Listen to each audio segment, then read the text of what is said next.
welcome a very special person in my life, a very intelligent, kind, hardworking, and upbeat person, Billie Jean.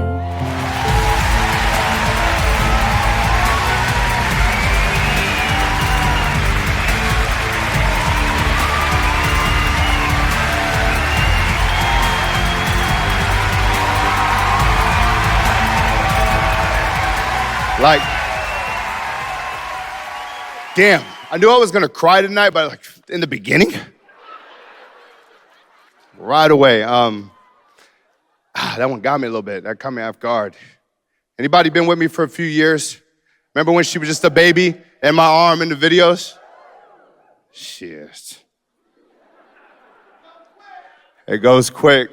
That one got me. All right, we good. What's up, y'all? This is beautiful. Go ahead and have a seat for a moment while I stall strategically to catch myself. First and foremost, before we even get started, I want to say thank you guys. Thank you for investing into us. Thank you for believing in us. Thank you for investing your time, your money, your spirit, your energy. I don't take it lightly, and I hope that the second that you walk into this venue, you feel that from myself and our team.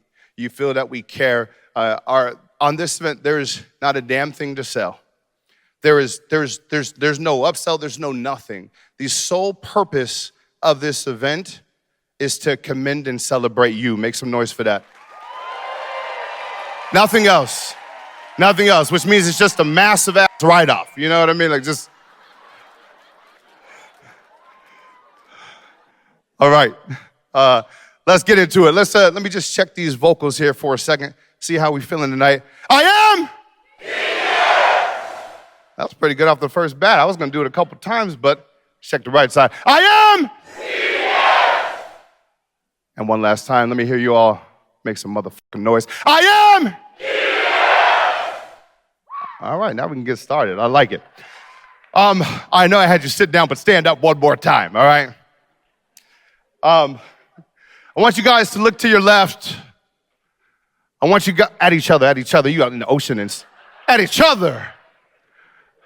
I want you to look to your right. These are the people that will ask for your birthday just to target you in a Facebook ad campaign.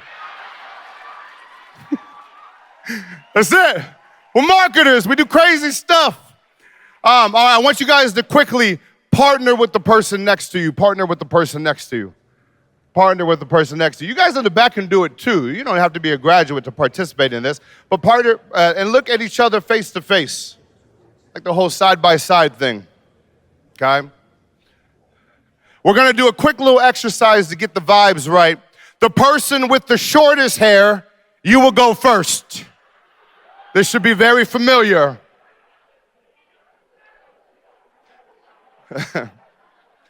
And for 60 seconds, from the bottom of your heart, I want you to compliment that person next to you. Let's go. 3, 2, 1.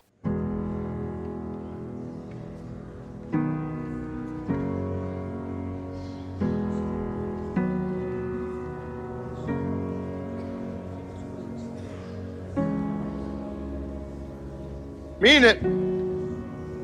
Dig deep.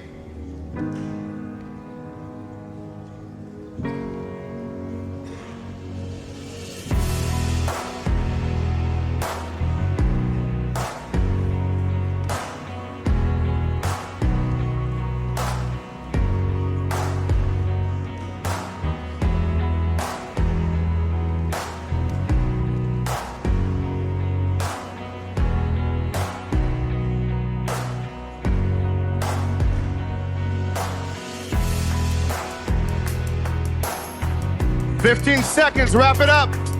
Some of y'all getting long-winded.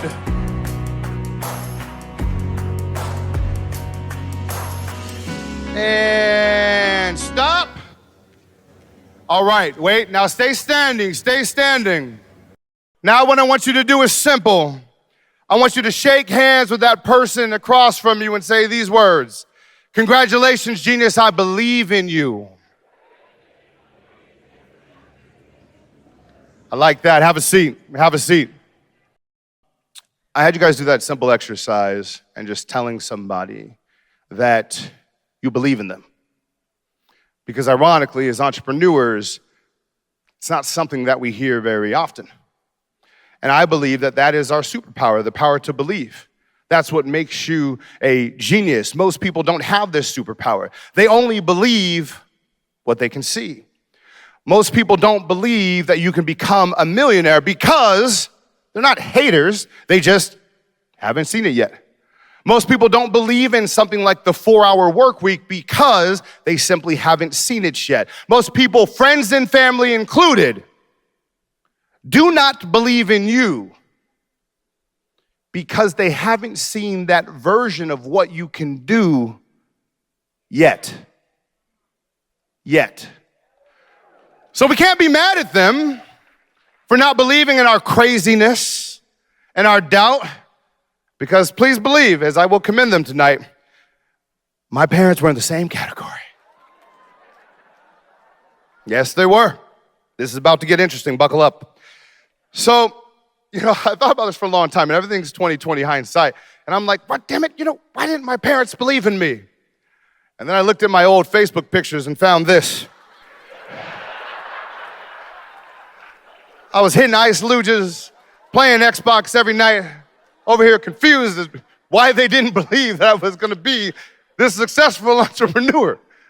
What was I thinking? And then, to make matters worse, they were right. At the time, I was going to the University of San Diego, and of course, I didn't actually graduate.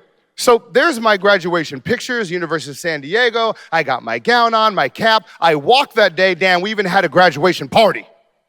It was popping. I made like $3,200 that day. Everybody's chipping in. I'm out here balling. Back in my mind, though, I was like, shit, once they find out, Once they understand that I didn't finish my last class to get this piece of paper, it's about to be World War VI. And it was. I decided to ditch that last class in summer and go to Mexico instead. What'd you say? Yes, it was fun. It was very fun. And so no, I never graduated. I never got the degree. I just partied and did my thing. And, they didn't talk to me for about a year. Were they right, though? Yeah, they were right. $200,000, and I just skipped out at the very end, didn't do my thing. But what made it interesting is when my mom sent me this email that she probably hasn't seen since 2010. You guys want me to read it? That's cool, because I brought it. Here's what it said. Son, one day you will come to the realization that that piece of paper you so minimize is greater than you can imagine. It's easy to sit back and belittle a degree when you don't have one. In actuality, you're really not in a position to discount it since you don't got one. I hope you don't share those thoughtless misconceptions with your friends who accomplished this achievement, because you would sound foolish and inconsiderate. P.S. You indicated that you will not finish school just to spite us. You will hurt yourself far more than you have hurt us. I don't know what happened with you in school that has you so afraid to finish what you started. I feel sorry for you, and we will continue to pray for you. You need God. Good luck. Is that the most black mother email you could ever receive? You need God. I'm gonna pray for you, child. And so this was funny to pull up. I haven't seen this since then. And, it's clear in hindsight, right? At first that was upsetting, but in her career, she was held back from many promotions because she didn't have her degree. So it made sense, and now I understand that. But at the time, I was pissed. I was hurt, but mostly pissed. So at this point, screw it. They're not talking to me anyway. What do I got to lose? So I wrote an email back. Sure did. Go ahead and give me that emotion. It said, forget you, Mom. You guys have tunnel vision like most other people. I don't expect you guys to understand. Unfortunately, mama, you've clearly been hanging out with daddy too much, and sadly, he's rubbing off on you. If your relationship with this ideal piece of paper is more important than that of your son, so be it. Either way, I told you guys, I'm gonna get the paper. You're gonna have to accept the fact it's not gonna be on your terms. You guys define success as getting a piece of paper and working for some company 9 to 5, blah, blah, blah. I call that a waste of life and a joke. I'm gonna keep working hard, and when I make it, I'm gonna look back at all you guys' negativity and doubt and just laugh.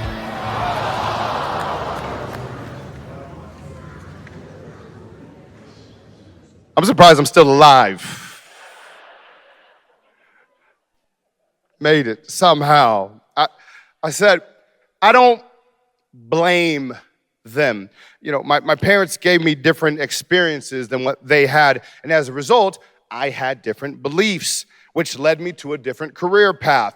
But who was right? Spoiler alert, it was me. But it was also them. It was also them. Let me explain. Their environment shaped their beliefs. So you guys see the little map up here? Here's where they grew up, near Encanto, San Diego. I bring this location up because most people, if you're just traveling, you're like, yo, I love San Diego. It's the best city ever. And you just stay in like downtown and La Jolla and Del Mar and Carlsbad. But if you were to drive inland a few miles, you'd be like, I ain't coming back to this shit. That's how you would feel. So this is where they grew up. 5% of the population has a master's degree. 13% has a bachelor's degree. 92% get free or reduced lunch at school. The average household is 9 people compared to 2.5. And the rest is San Diego.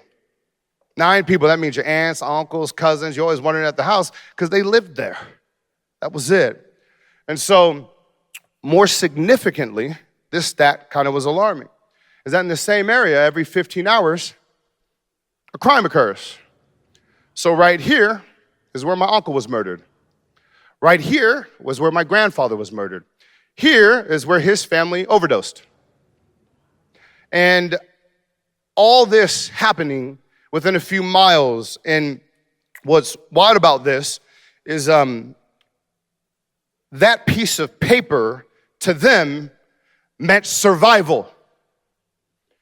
So you can understand why they were so upset. And so fast forward to 2024, I'm 16 miles away from this location in a bougie place called La Jolla. And it's about a 20-minute drive. And in this environment, because they're different environments, the focus wasn't on surviving. It was on thriving. And the difference between these two environments isn't just the infrastructure. It isn't just the school. You hear them in the media all the time. It's just the schools. But my belief is the biggest difference between these environments is, anybody know? Say it. The conversations. The conversations. I'll give you an example of what that sounds like. You got, get a job versus start a business. You got, save your money instead of invest your money. You got, stay in school instead of which school? Where the fuck are the standards? That was the goal. Stay in school. Not go to Harvard. Stay in school. You'll get there. Use cash versus build credit. Conversations were different. This one really pissed me off. Anybody heard this speech? I have a dream. That is Martin Luther King. To most, this is supposed to be really inspiring. I have a dream? How about I have a fucking plan?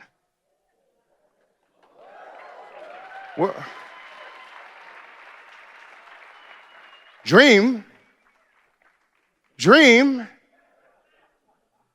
happen where? And then when you wake up, they're what? I have a dream. I have a plan. We're geniuses. We're the 1%. We plan to define the odds. And the most important environment we'll ever be in is what? You know the deal. Those 6 inches between point A and point B, okay?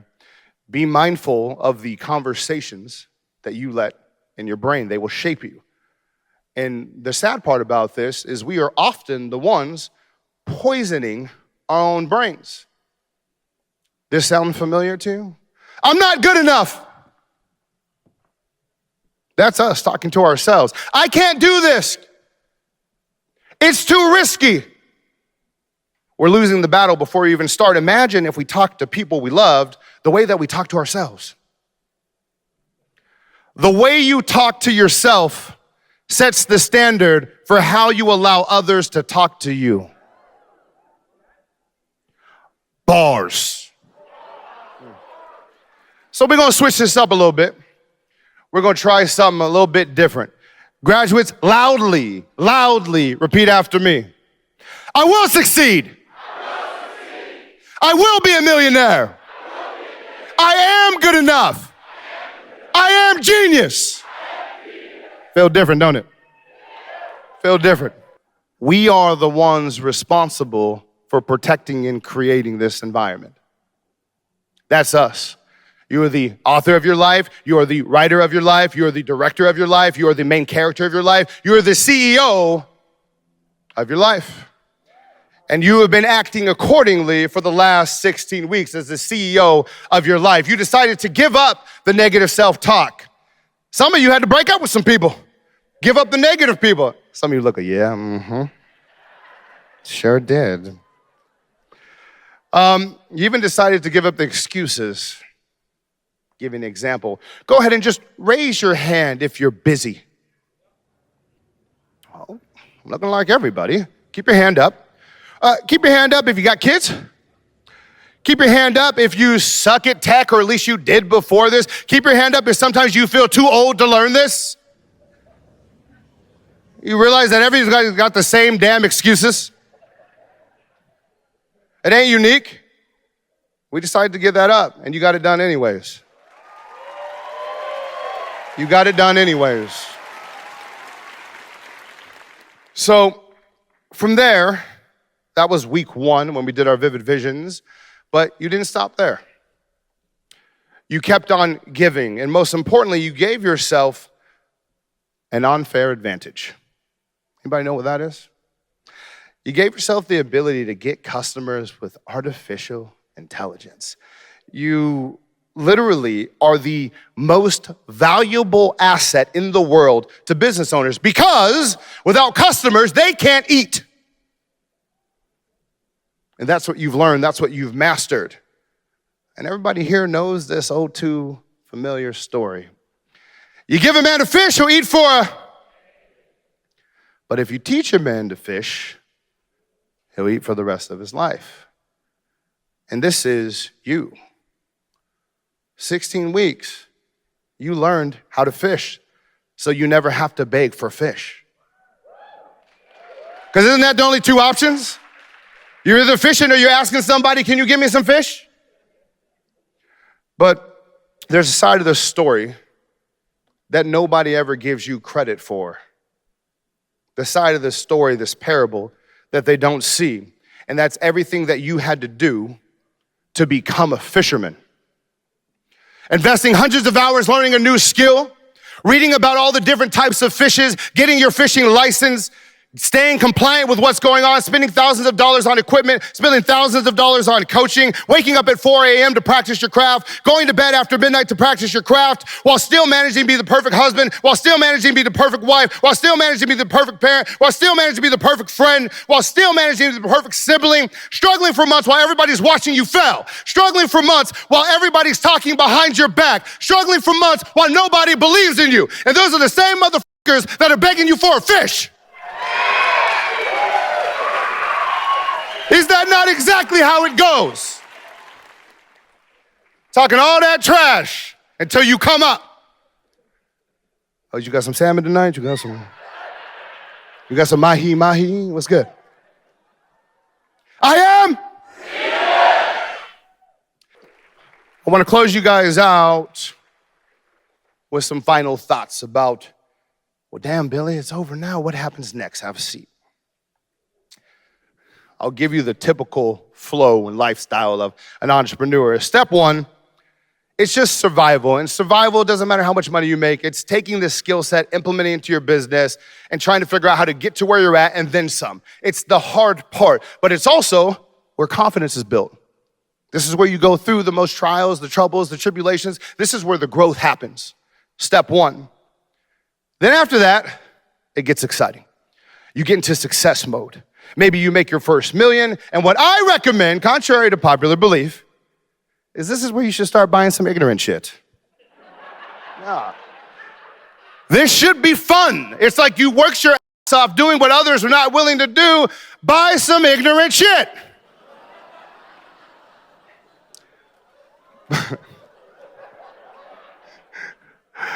But it only makes you happy for so long.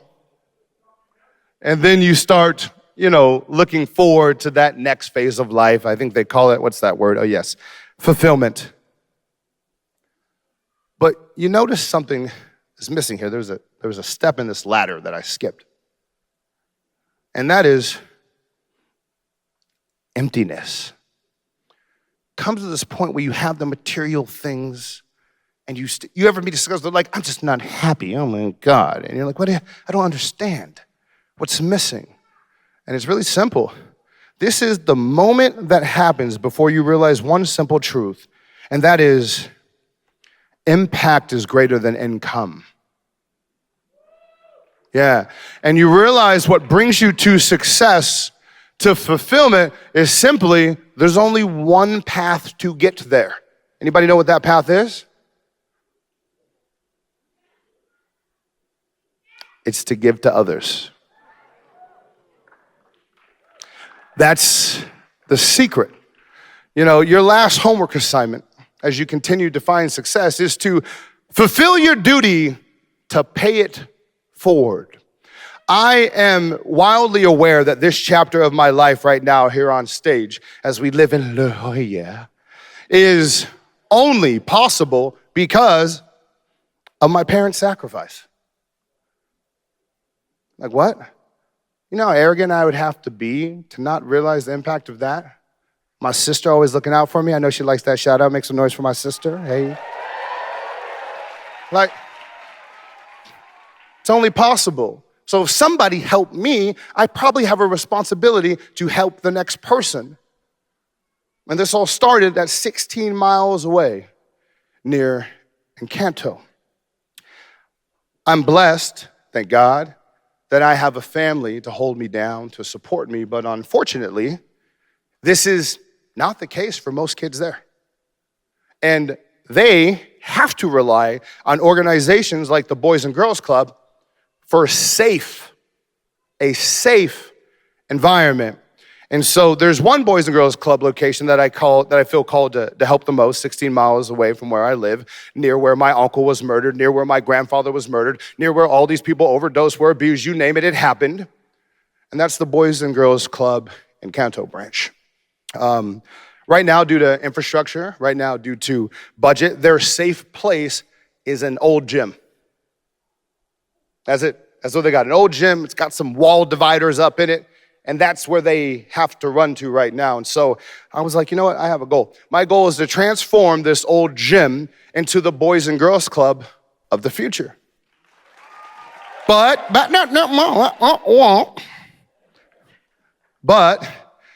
there's one problem, and that is it's going to cost at least $1 million. So I got two choices. I can get on my knees and I can beg for a fish, or I can be a fisherman and just write a big check. I chose the latter. Go ahead and bring out the biggest check, please.